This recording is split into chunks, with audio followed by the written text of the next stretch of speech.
Welcome into another edition of the Sick Podcast with Draft Vogel. I'm John Vogel, your host, and today we're going to be getting into the College Gridiron Showcase. This was an event that happened the last couple of weeks. We talked about it. Jarvis and I talked about it on the All-Star.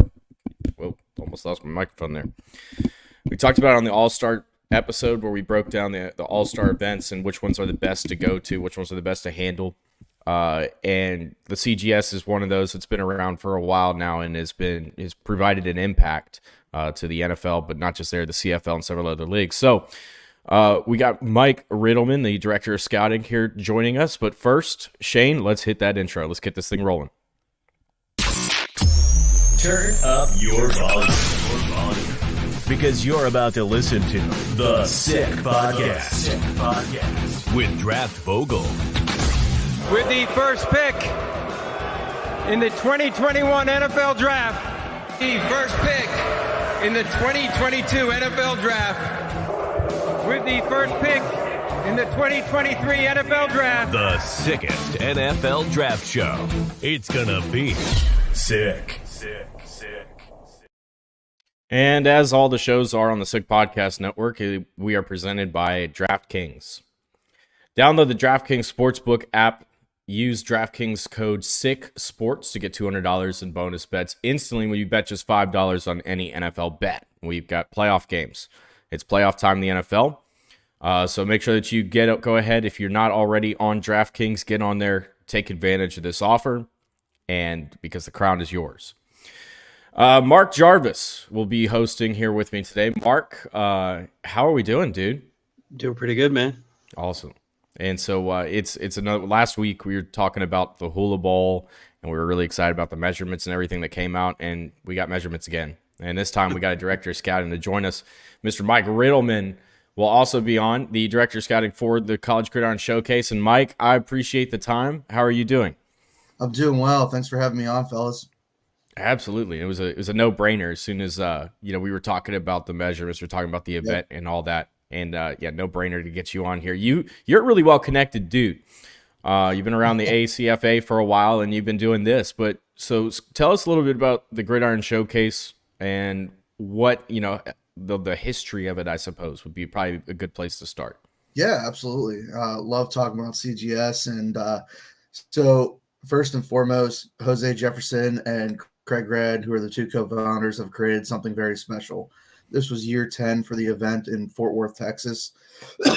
Excuse me, hairball there. But but it's been a special event because it caters to the low around type of guys. And I joke around with people. My 2-year-old son can tell me the top 200 players in the draft every year.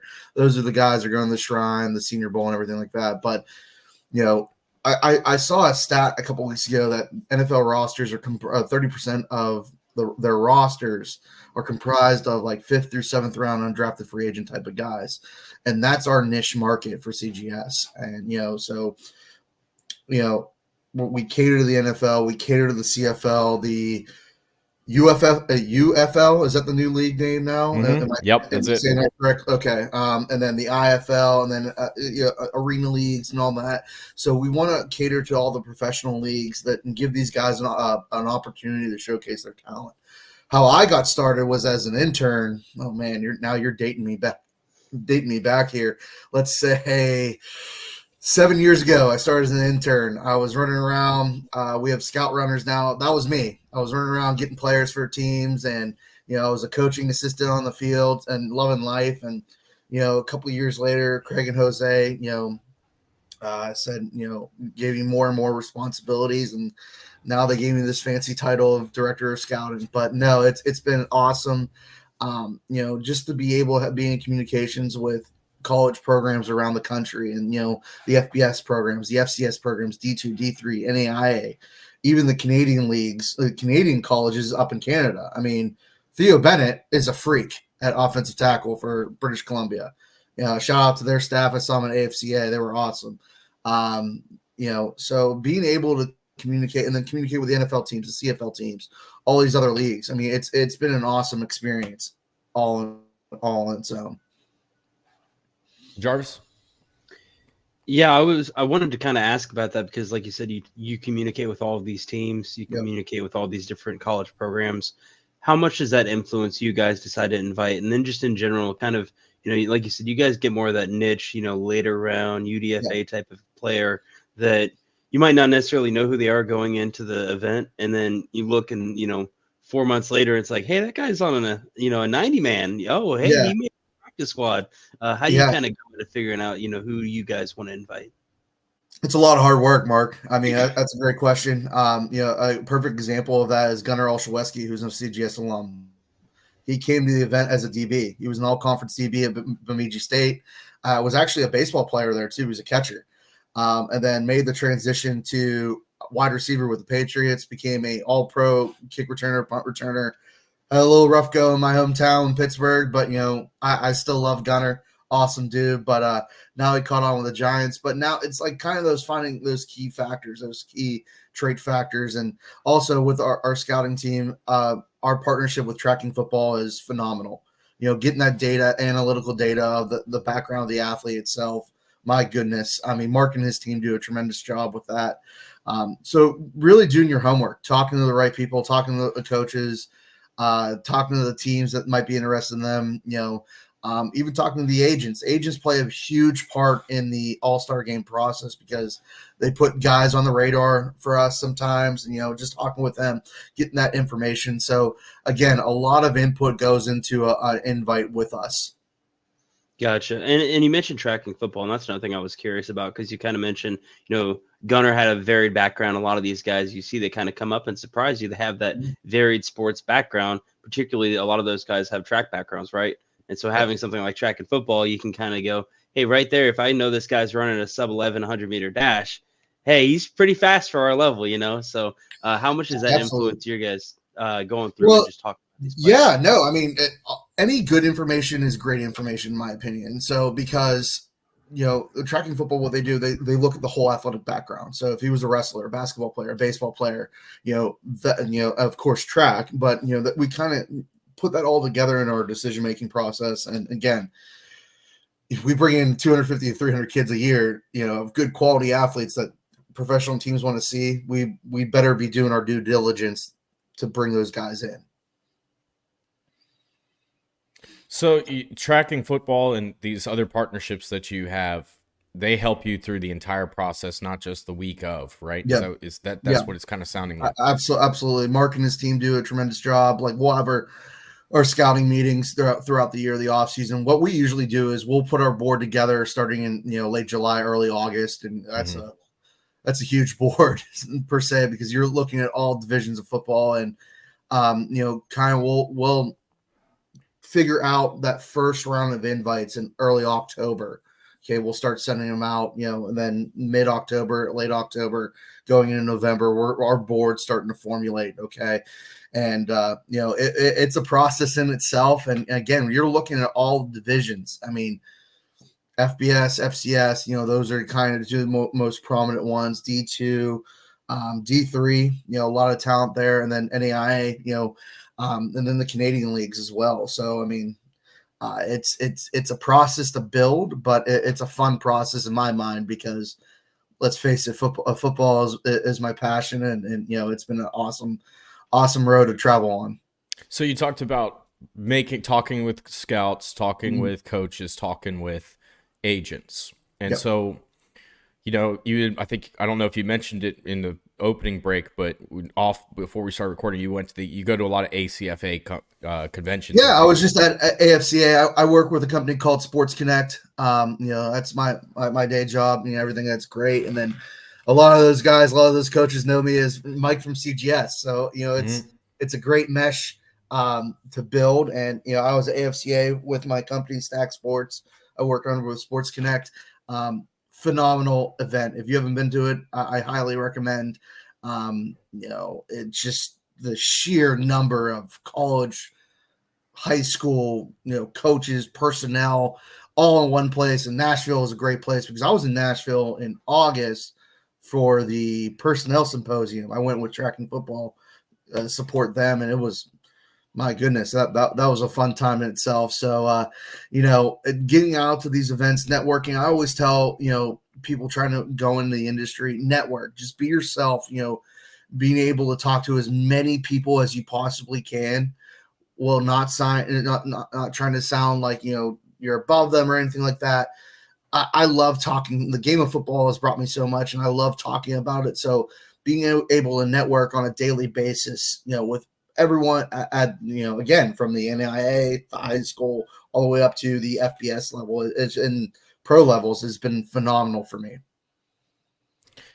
Awesome, man. Jarvis, before we move on to the next part, you got anything else that you wanted to ask about the background of CGS? No, not anything particular in the background. I had some more specific questions for like this year's event, and then maybe a little bit more process oriented stuff, but not in terms of just pure background type stuff. All right, so go ahead and hit him with your next one, Jarvis. Okay, so obviously we had a little bit of a bombshell get dropped by the league office heading into this year, where we kind of weren't sure what the event would look like, and it did look a little bit different this year compared to last year. I don't know how much you can talk about that as far as just what all went on behind the scenes, but I'd be curious if you could share any of that. Yeah, you know what? It was a long process, but I credit Jose and Craig. I mean, our leaders of this organization for getting it through and getting everything accomplished. So, I mean, I can't go back and go in the nitty gritty part of things, but what they did with their leadership for CGS in general, we got it done. We got the scouts there. Was it tough at times? Yes. But I truly appreciate their leadership throughout this process.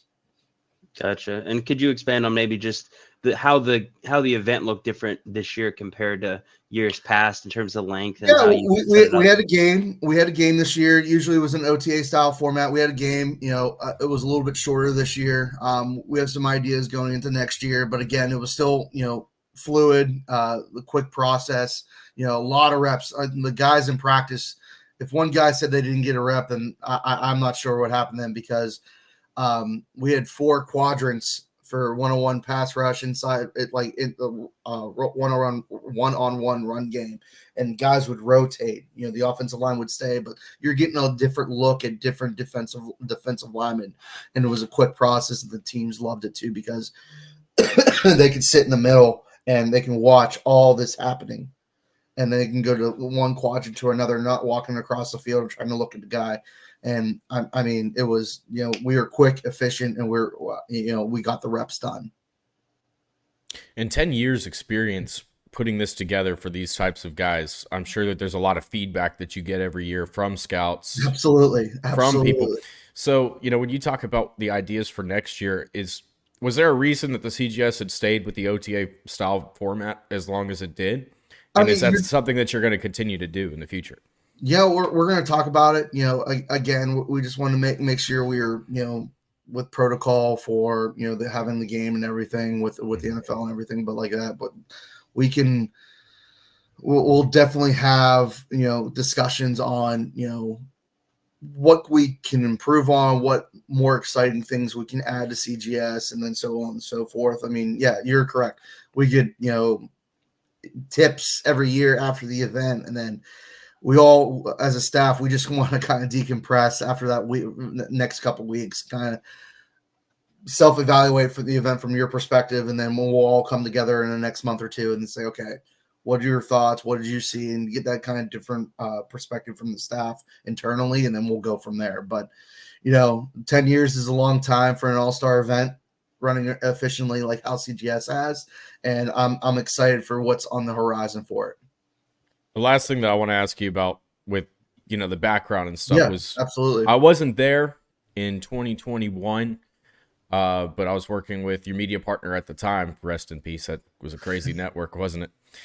And we got the opportunity to see a lot of really good guys, right? Oh yeah. Because so that year you had the NFLPA Bowl shut down, the Shrine Bowl shut down due to COVID. They weren't able to get their games going. You guys found a way to get it done. Yep. And you were able to bring in a lot of extra guys. And a lot of NFL teams ended, I think you had all but the Rams there, right? Yep.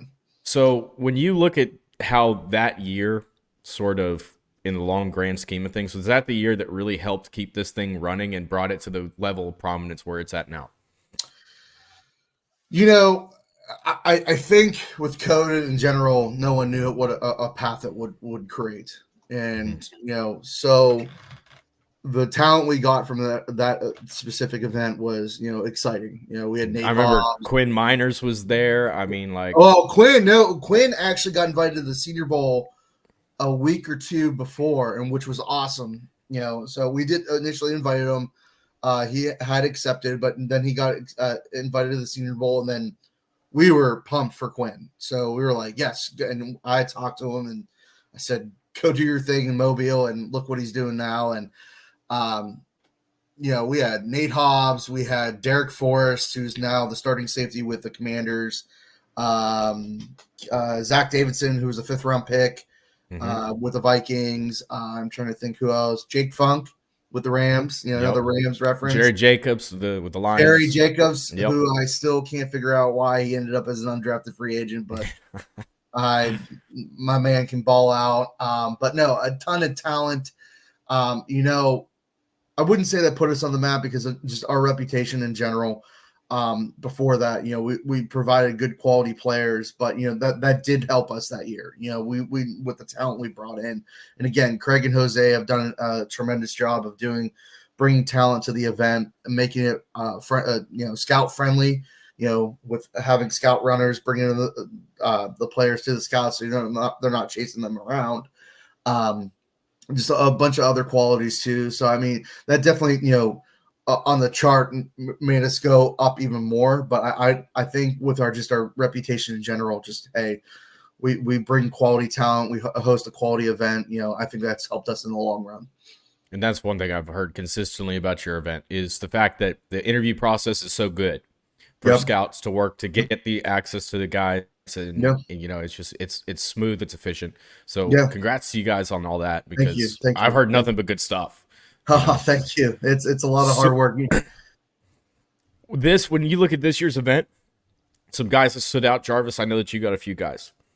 I know that I got a few guys. Jarvis, is there anybody that you want to start talking about? Fire away. This is the fun part now. I got one question I'll kind of throw, and I'll tie this into the first guy I'm going to bring up. And I'm going to get the measurements here because I want to make sure I got the measurements right. I know, John, you were looking at this guy too, and this is a guy that he caught my eye. He was at Vanderbilt last year and then transferred to Auburn.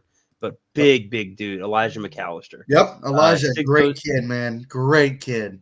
6'0", 6'2", 265, 34.5-inch arms, 85.5-inch wingspan. Now, the question I kind of wanted to pose was, he wasn't necessarily this high production guy, wasn't always playing all the time at the level that he was at, but you look at those measurements, you go, that's an NFL defensive end right there.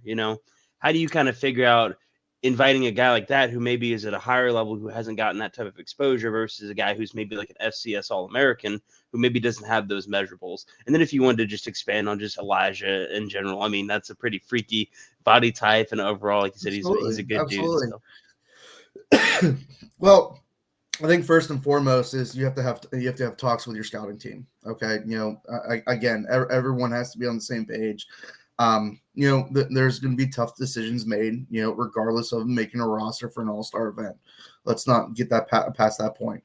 But I think, with Elijah's background, being a good rotational player at Vanderbilt and Auburn, playing a 5 technique, even playing stand up at Auburn. I mean, those are the traits you want to bring into the showcase scouts. And again, you want to showcase talent, a different variety of talent. Okay. For example, for edge rushers, you want tall guys, you want short guys, stout, lean, anything like that. So you want to bring a variety of talent to that. Now, going on to Elijah's case, like I mentioned before, he had, a rotational, defensive lineman at Vanderbilt, high character guy, high character quality guy, great to talk with. But again, 6'6", and let me look the weight here, 265 with an 85.5 wingspan. I mean, that's that's going to pique some interest of teams right there. And again, looking at, he might be a project guy bringing in. You never know. Again, you want to showcase that talent, because at the end of the day, you're not making the decision on what happens next for that guy. You want to be able to provide a quality event with quality talent at that event. So we thought enough of Elijah to bring him in. And again, he checked all the boxes for traits. And then again, great character guy, great to talk to if you ever have a chance to. What he does off the field with charity work and, everything like that is awesome. So that's kind of our perspective. But Elijah in general, I mean, being able to stand up in a 2-point stance at Auburn and in a 5 technique as well, so brings a lot of qualities there.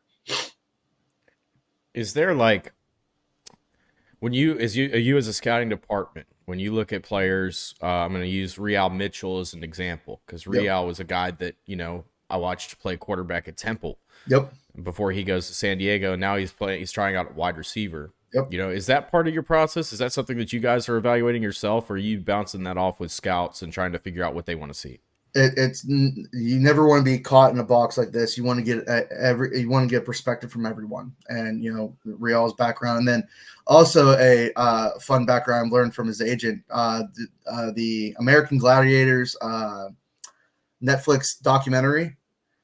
So that just came out in 2023. His mom was Blaze, actually. So she was on the documentary, and I just recently watched it. I was like, no freaking way, and it was awesome. And Real, another high character guy, at the event, got to talk to him. So, just his athletic background, being able to bring him in. So yeah, I mean, you got to talk to your sources. You got to talk to the scouts, agents, coaches, anyone that can help you make a good quality decision in inviting a guy for our event.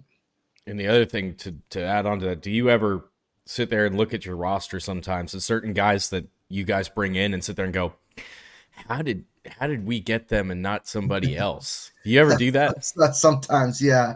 I just make sure us and Craig and Jose and our team, we just want to make sure we bring in good quality guys. But sometimes, yeah, I mean, it's, the talent. Once we see him on the field, it's like, you take a step back, you're like, holy cow, he can play some football. So it's like, all right, we found a good one there. Yep. There are 3 defensive backs coming into the event, looking at the roster that I was really excited about. Yep. So Marcus Banks of Mississippi State, I was really surprised. Yep. I was really surprised he was there. Shaheem Battle at North Carolina State, and then Miles Battle at Utah. So the fun thing about Miles, before you go into your question, I apologize for cutting you off. No, go ahead. His first full year at corner. His first full year at corner. Yeah. And he was a 12-game starter at corner. So you want to talk about traits? My man's got some traits. Is that part? So those 3 guys, when you look at, those are all coming from Power 5 schools, or I guess this last year we can really say that, right? Power 5. Sure. It's Power 4 now. I mean, yeah. But, so you got, North Carolina State, you got SEC, you got Pac-12. And when you kind of look at those guys and what did they bring in, and, what was the attention? What did all that look like for them this year?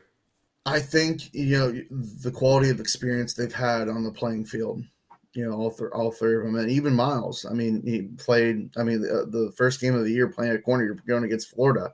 I mean, like, here you go, man. Have to it. So, no, I think they're, and Marcus is kind of more of a safety type, if I'm thinking correctly. And then, I apologize because I'm trying to figure out of 230, 40 players, no worries. My Rolodex here, but the corners are Shaheem and Miles, but they're longer.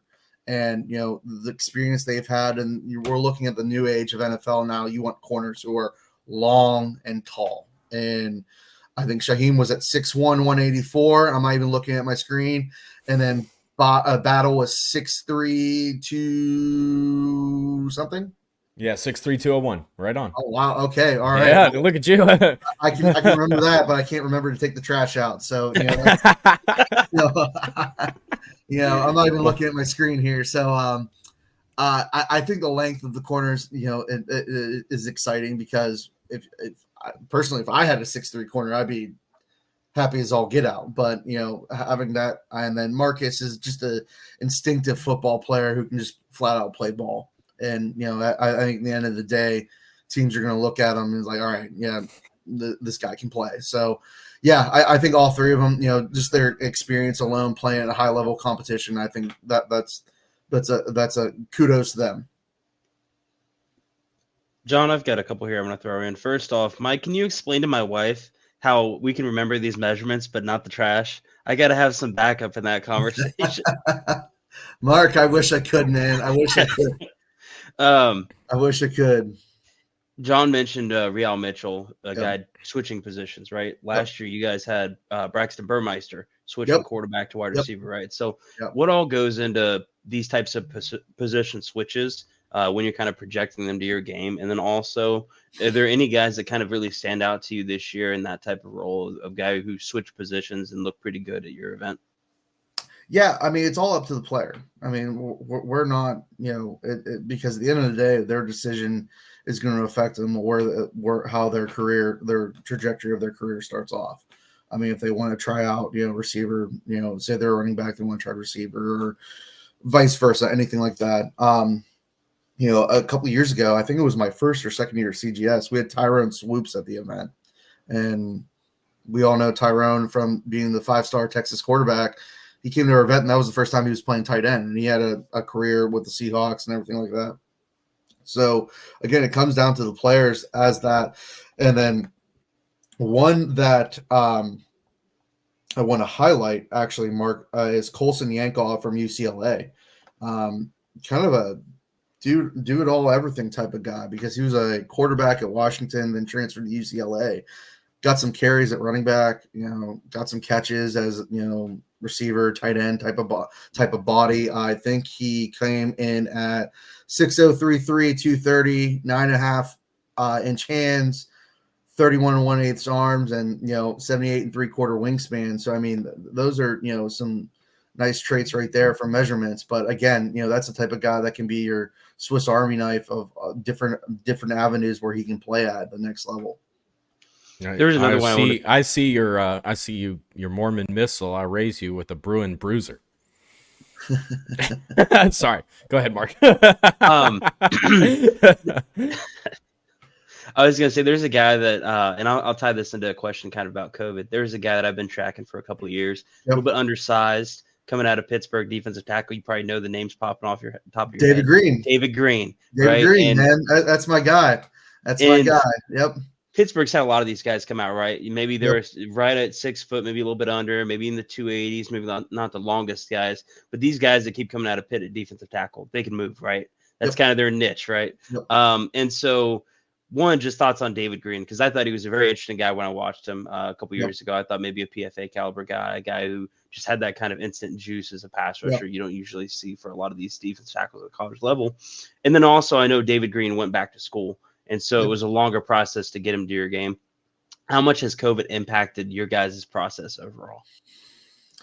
It's impacted everyone on the All-Star game circuit, and I know this is going to be a cliche answer, but, we just kind of, we figure it out and we adapt. Everyone, I tell kids, if you have the ability to go back to school, take it. If you can raise your draft stock, go ahead and do it. And again, at the end of the day, it's going to be your decision. That's not, I'm not going to tell you what to do. Whatever you feel most comfortable with, go and do that. David, phenomenal human being, does a lot of work outside of the football field around the Pittsburgh area. Is from Pittsburgh, played at Pittsburgh Central Catholic. You hit the nail right on the head, Mark. I mean, Charlie Partridge, the defensive line coach at the University of Pitt, does a phenomenal job of developing defensive linemen. They have a lot of rotation going on up front with that. David, a little undersized, but he has the quick first step, in my opinion, and can provide with a little power as well. So I'm going to be excited to see David's journey go throughout this process. And not to make a comparison here, obviously that, like I said, these Pittsburgh guys, a lot of them come out, they're around the same size category. Right. It's one thing. I mean, maybe I just was lower on Kalijah Cansey when he came out. I don't know how much of him you probably watched, but I watched those two guys, and like, just not to give this comparison. One's a first rounder. David Green's probably not going to be a first rounder, but the gap didn't seem that wide, right? Do you have any thoughts on those two compared to each other? Kalijah's a freak. Kalijah's a freak. He's just a freak athlete. And, you're playing D1 football at that level and you're a first round NFL draft pick. He's a freak.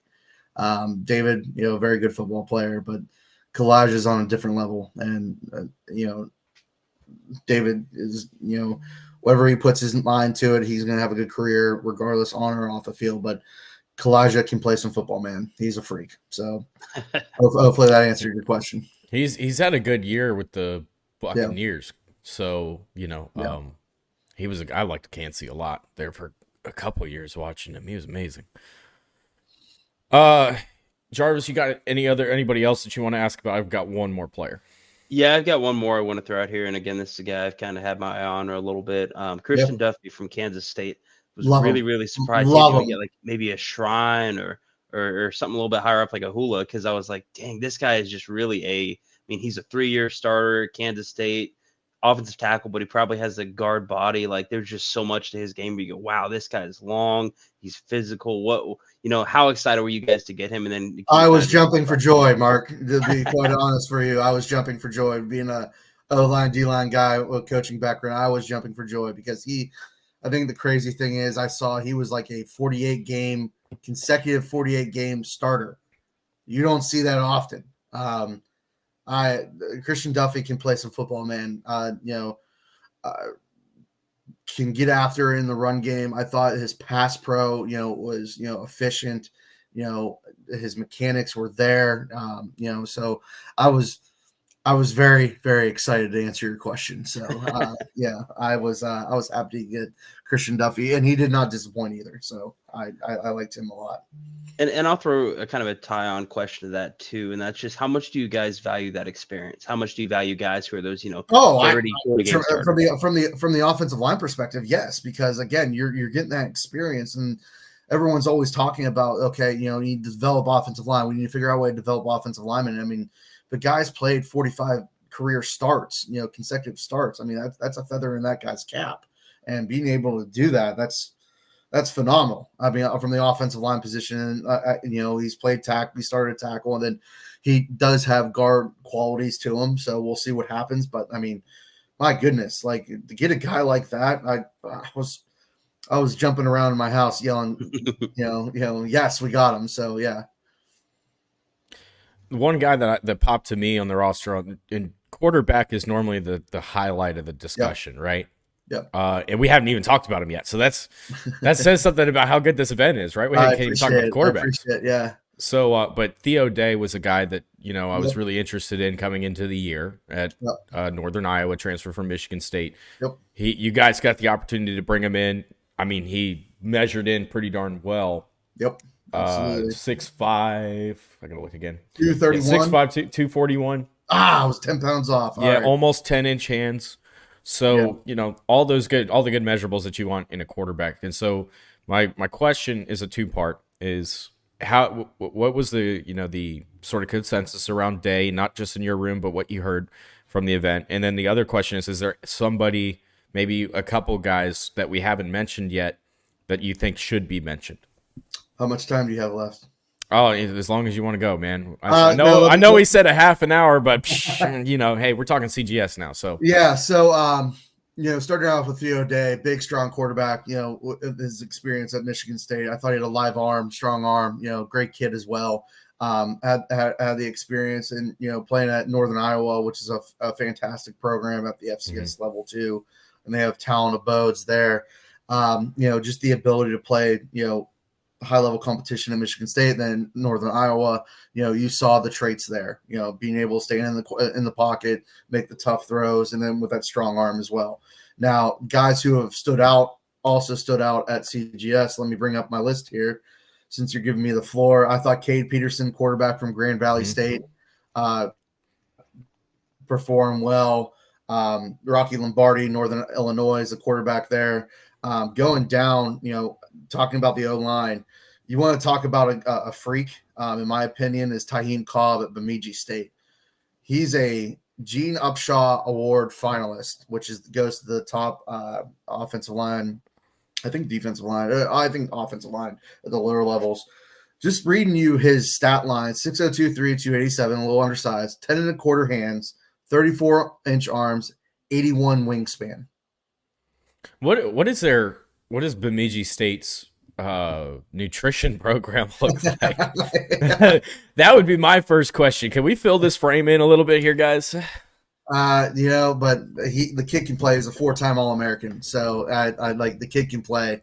He'll probably he was a tackle at the D2 level, but he's probably going to have to move, more than likely going to have to move inside. But look at those measurements. I mean, there's a reason the kid's getting looked at the next level. Mike Nowitzki from Kansas, another one of the guys you're like, oh man, how do we get him? The kid can play. I mean, he's big, physical, in one-on-one drills. I mean, was getting after it. Love what he brought to the table. I mentioned Theo Bennett from British Columbia, good size. Was at the Shrine Bowl last year, went back to school. Had 20 NFL teams come visit him during the season. And for a Canadian prospect, that's Incredible. That's incredible. That's incredible. So that's a name you want to keep an eye on. Grant Smith from South Dakota of the Mines, huge guard. Duke Manyweather, a renowned offensive line trainer, reached out to me. He goes, "You got to take a look at this guy." And I am so thankful that Duke recommended him because he was phenomenal. He was on the Shrine 1000, that type of deal going in the season, but like that type of caliber. Going down the list here, I like Bradley Ashmore from Vanderbilt. Good qualities, sound player, great size. Chaz Neal, who's actually the cousin of Evan Neal with the Giants, was at the event, measuring at 6'07". Hold on, I don't want to tell you the wrong thing here. 6'07", 317, 34 and a half arms, 81 and 3/4 wingspan. So, and then I'm surprised that I forgot to mention this. Let's talk about Bray Walker's measurements from Texas State. My man is put together. Former 5-star with Oklahoma, measured in at 6'0", 384. And I know what you're probably thinking, like, oh man, 384. He is put together at 384 and like just a mountain of a human being. And 9 7/8 hands, 34 and a half inch arms, and 85 and 3/4 wingspan. And Bray's a big guard, and he can fight in a phone booth, play in a phone booth if needed. But that's a mountain of a human being. And I love what the new Texas State staff with Coach Kinney is doing. We had a couple of their guys there. Go to the receivers. John Giles from West Florida had an 81 wingspan, like 10-inch hands. Kyle Sheets from Slippy Rock. Let me find it. Kyle Sheets, who's an All-American, had 17 receiving touchdowns at the D2 level. 6'0", 222, 31 5/8 arms, 78 and a quarter wingspan. That's a big receiver. Justin Blazek from Wisconsin Platteville is an edge rusher, was on Bruce Feldman's freak list. Brian Vaughns from Baylor, another edge rusher, had 83 wingspan. We had 3 freak list guys from Bruce Feldman's list: Justin Blazek, Trevor Williams, Burton, and then Trevor Williams from San Diego. So I don't know how true it is. I don't know if you can attest to it or anything, but I heard that because I did an FAU game this year. Yeah, I heard from their coaches that he leapt 47 inches vertically. Wow. That was a crazy number that was thrown at me, and I was like, I don't know if I believe this or not, but that's what they said. Hey, we'll just have to see in the pro day circuit then. Because I have my man is a freak athlete. I will say that. But did you say 47? Oh, yeah, wow. that's what I was. That's what I said. I said 47. Wow. So they swear by it. I've never seen coaches more convicted of a crazy measurement. Hey, like that. I hope that's true. I mean, for him, and then also CGS. So that's great. Just a couple more. We talked about the DBs. You hit it on the head. Sean Stevens from Ferris State had 8 interceptions. Is also the cousin with Joey Porter Jr. as well. And linebackers. We had a 5-time All-American, Tristan Wheeler from Richmond. So just like let that sing. A 5-time first-team All-American. Leo Lewin from Army, tackling machine. Bo Richter had, I think, 13 TFLs or something like that. Kind of playing that edge role for them at Air Force. Love what he did there. Going down the list, Aaron Burrell from Michigan State, big linebacker, physical linebacker. It's another one of those. How did you get him? Mississippi State. I remember when he was there before he went to Michigan State. Yeah. Yep. And then Jamoy Hodge was a day before the event ad from TCU, which I was very happy with. So, top to bottom, I loved our roster. I love the work our team did. And then, again, you mentioned it. We didn't get in the quarterbacks till late, how much depth of the roster was there. But no, it was a great event. I'm going to take some time to rest a little bit. And then, the wheels are going to get spinning here on next year's event. Now, I'm glad that you mentioned all the bloodlines. I think there's one more, too. Phoenix Sproles was there this year. Yes. Receiver. Oh, my gosh. Yes. James Madison. Yep. Is he the cousin or is he the nephew of Darren Sproles? I want to say he's the cousin of Darren. He was at North Dakota State, and then he transferred to James Madison, and had a really good year, really productive year. So I just saw the list, my guy list here. So I'm trying to think. After we get off this call, I'm gonna find out. I'm like, oh my god, I left out 12, and I'm gonna bug you guys. I'm like, here's 12 more, and they're like, oh my god.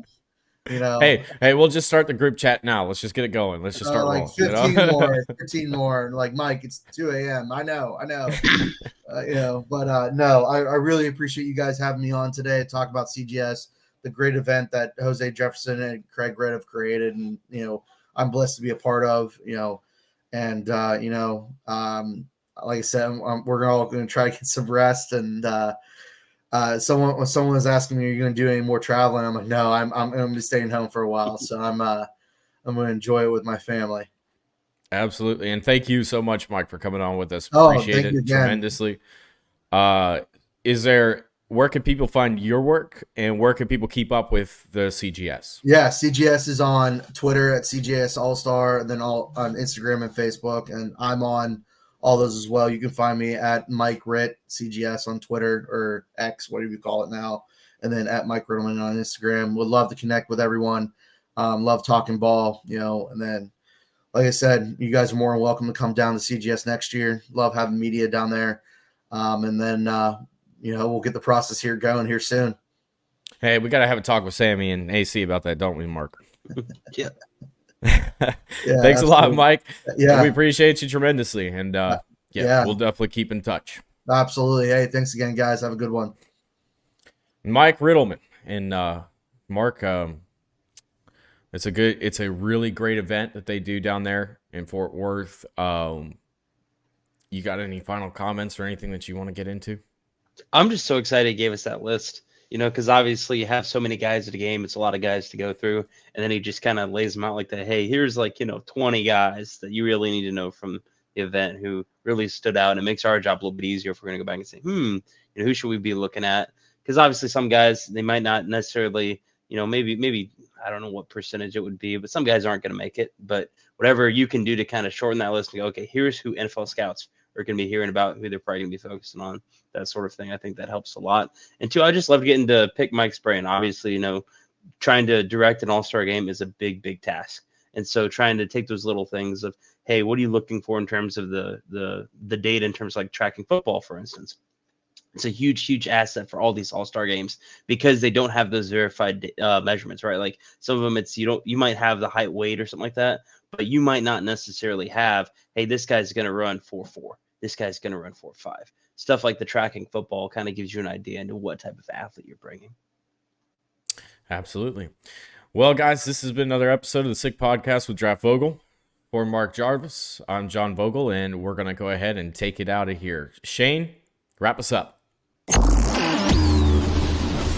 And that's a wrap. Hope you don't miss us too much until next time.